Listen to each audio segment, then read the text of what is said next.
Hello everybody, today I will be talking about things I really dislike in thrillers. I'm not going to say hate because sometimes people get offended by extreme language, even though when I say hate, I'm just like, I don't like it. But some people, when they say hate, they really mean hate. So then it's like, what do I say when I really mean hate? And then I say even more hyperbolic things, which I won't get into right now because people would get worried about the strength of my language. But today I thought we could discuss things I dislike in thrillers because there's a few. And then later I'll talk about things I really love in thrillers or really like. But that will be another video for another day. For now, I am Laura. I don't think I said it. Hi again, that's me. That's Laura right here. And so let's talk about things I dislike in thrillers. Pulling out the headphones. Oh yeah. So the first thing I dislike in thrillers is when there's only one deep dark secret in the plot and the main character is the one keeping this secret. It's not part of the thing they're investigating, but it's part of their traumatic past or part of something that they would get in trouble for if they told anybody or whatnot. It's okay to keep a secret for a little while, but it's not for the length of a book, especially first person. And I find that a lot in thrillers, mysteries I've been reading lately, and it irks me where first person POV is like, but I can't even think about that thing, or I start to think about that thing, but stop myself. It's too horrible to even think about the thing. Okay, we get it. There's a thing. And you gotta tell us basically, I would hope, by the end of the first act or so, because otherwise it's kind of manipulative. You're just stringing the readers along. They're only reading for the secret. You should have more than one secret. And you could tell us that first secret, which then rolls into an even deeper, darker secret, or perhaps flips everything onto its head that we thought we once knew. Or if you want to do the characters having a repressed memory thing, that's fine, but it's, you can't keep that going for the length of a book and expect me to get on that party bus. I'm just going to want to get off the bus at some point, and I have gotten off the bus / stopped reading because I'm just like, you're not telling me a piece of information. You're not telling me just because you want me to keep reading to find out that piece of information, and I don't like that. There's got to be more to your book. Have some more B-plots, have some more red herrings, have some other characters with secrets. Secrets are no fun, especially when you don't tell anyone. And the second thing I dislike in thrillers is still in the vein of POV problems. Now, this is an issue of multiple points of view. Now, my biggest issue with multiple points of view is when you only have them in order to conceal a piece of information. This is similar to the first thing I dislike in thrillers. But if you're like trading viewpoints simply so you can stop a line of thinking or a line of investigation or cutaway so you can hide something from the reader until a later date, I don't like that. Again, I think that's kind of manipulative. I'm not saying it can't work. All these things can work if they're done well, but if you only have more than one point of view in order to jump away from scenes and make things exciting, you have to have more going on in the story. It's not enough to be like, look at this pancake. And right when you're about to eat the pancake, they're like, oh, wait, we also have a waffle. And then when you're about to cut into the waffle, they're like, wait, I have a breakfast burrito over there. You can't keep flipping between the pancake, waffle, and breakfast burrito and never getting a bite. If that makes sense, I'm pretty sure it makes sense. But basically, if you're cutting away from juicy parts just to delay getting to the juicy parts, that's a no-no for me.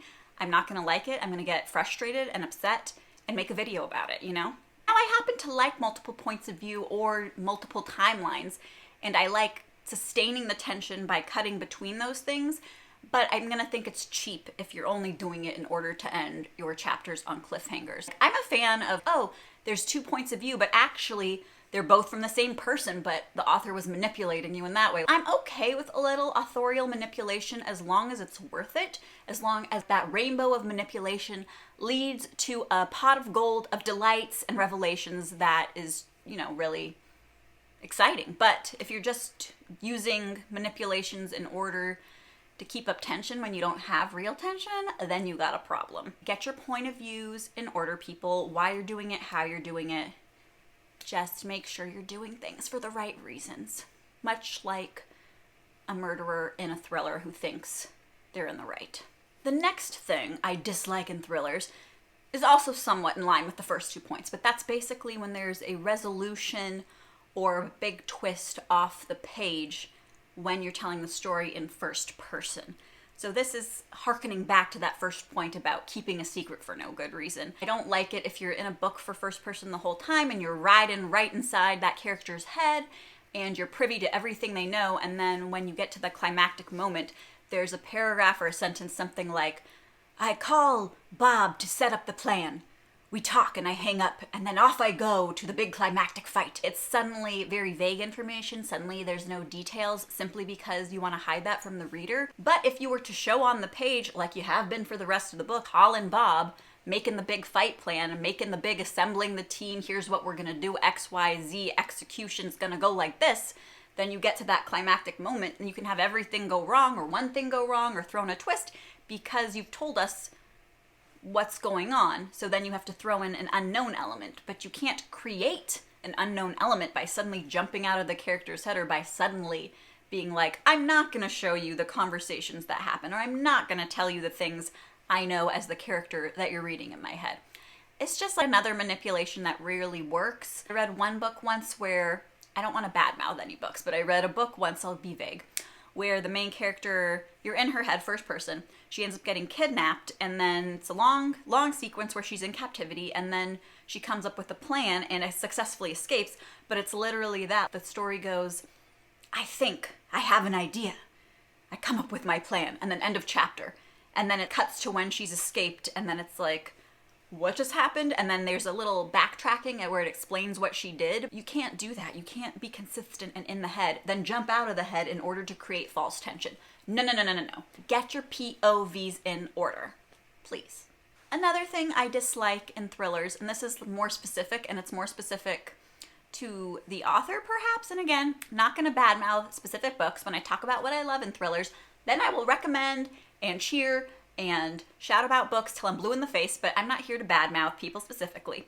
But the thing I dislike in thrillers is this one author I read, it's a man, wrote about like younger girls, like teenage girls or school-age girls in a creepy way. For their creepy character, their creepy point of view character, like the murderer or the kidnapper, whatever, is the one having these very unpleasant thoughts about young girls. And in one book I was like, okay, this character is creepy. That's a great way to be a creepy character. I get it. But then this author continued to do this in two other books I read. And it was a shame because I liked that first book despite icky subject matter. But when you're reading about murderers and sociopaths, etc., you're going to get creepy thoughts. But when an author explores a theme a little too much, perhaps this is not fair, but it creeped me out that this male author on multiple occasions was using younger girls and children as abuse victims, etc., and would also write from a first-person POV or close third. I just was squicked out by it. If you have a lot of thrillers to your name, a lot of mysteries, perhaps explore different victims than just, young girls, especially if you're an older man, because it doesn't reflect well on you. Again, maybe that's not fair, because character voice is not authorial voice, and we leave room for all kinds of creeps, killers, and whatnot in our thrillers and mysteries, but just try to have a little variety, lest people like me, who are perhaps close-minded, get icked out and stop reading your books. But hey, you do you. Now, this is something that's not necessarily thriller or mystery specific, but that's what I've been reading mostly, so that's where I'm finding this. But it's when an author writes teenagers or children, and it's totally like a hello fellow kids kind of thing, where it's obviously this is an older person writing younger people. It sounds like they're trying to use slang and language and text speak and typing in weird abbreviations, and it's just embarrassing for everyone. You should try to be as authentic as you can in your voice, no matter what character you're writing, but especially with these age gaps, it's just very clear when you haven't spoken to a young person in many years. And, why not just check with a young person and be like, hey, is this how you would text or message or whatnot? Because it gets awkward real quick. I'm just like, why? The last thing I dislike in a thriller is when the ending comes out of nowhere. I like to be able to solve the mystery alongside the characters, or I like to be able to piece together the big reveal on my own. I don't think it has to be obvious, and I don't think I necessarily have to guess it, but I want to be able to go back and look at all the things I missed, or look at all the things through like the new light of what I've learned and be like, that makes sense, that adds up, there are breadcrumbs on the way to that conclusion. If it's a totally random character or a totally random twist that reveals the truth, that's not fair. What did I read this for if it wasn't artfully constructed so as to all fall into place and make me realize the truth moments before it happened, therefore knocking me on my butt. Like, what's the point in that? I want to be knocked on my butt. Is that so wrong? I want to be able to solve the mystery, but I also really want to be surprised. But I don't want to be surprised because it was impossible to guess. I want to be able to be a little genius and solve mysteries. It's okay if I can't solve the mystery, but I want to know I could have if I hadn't been such an idiot, you know? So these have been things I really dislike in thrillers. There's probably more. If I think of them, I'll let you know.